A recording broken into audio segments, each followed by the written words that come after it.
Hello and good afternoon. This is Dan Merkin with Trade Ideas coming to you on September 28th from the cockpit of the quantum analytics engine where we're trying to find alpha. You probably heard my ranting on Twitter yesterday, and I just want to talk about how even when you're a professional and you have over 17 years of experience, you can still get it completely wrong, even when your idea was right.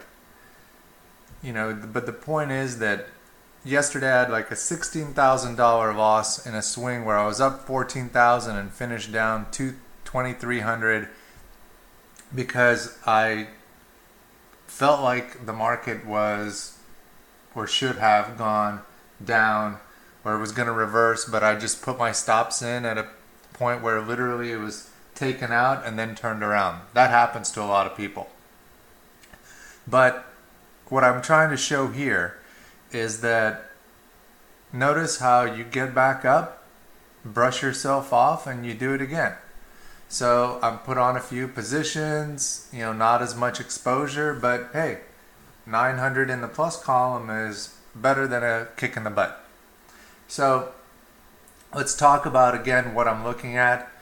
Probably the most important and powerful gauge that's giving me a good feel is the Quanalytics window, where I'm just seeing very large sell pressure, and that sell pressure is feeding into my overall P&L.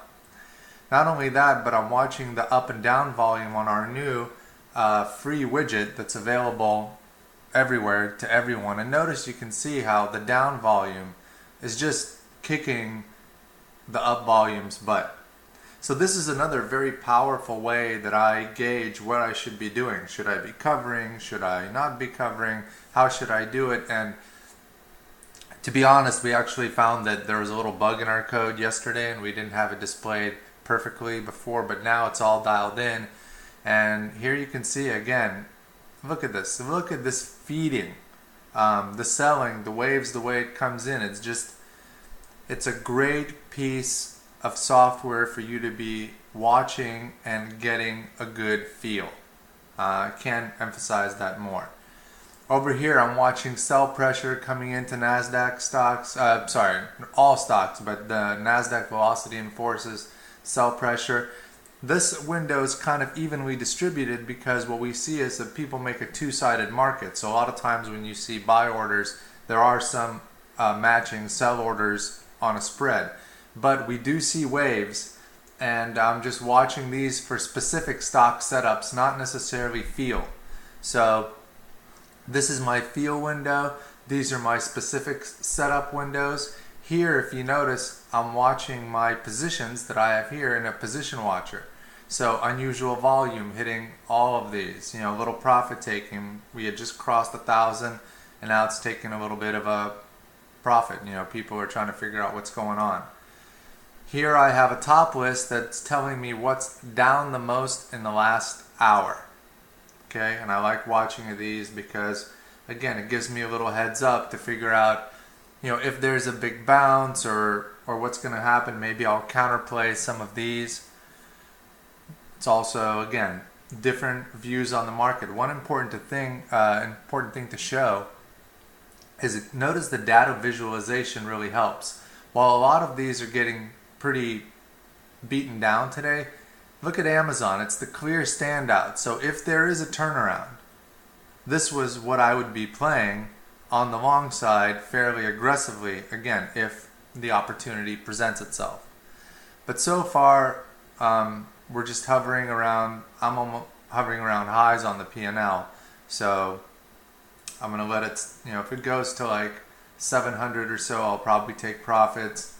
And, I'm noticing some more buying coming into the NASDAQ Velocity Enforces window, as well as some intermittent buy pressure on the Quanalytics window. And a decrease in the down volume. The important thing for me to demonstrate is that despite the fact that I've got amazing tools, I as a human am prone to making the same emotional mistakes as everybody else. This just happens, okay? seeing a little buy program coming in. And the key is you just got to stick by your rules and make sure that the information that's coming to you is the kind of information that makes you feel confident that you're getting fed the proper feel to execute the game plan. And in my case, I'm hunting for alpha, and even though I took a big hit yesterday, that doesn't make me feel afraid.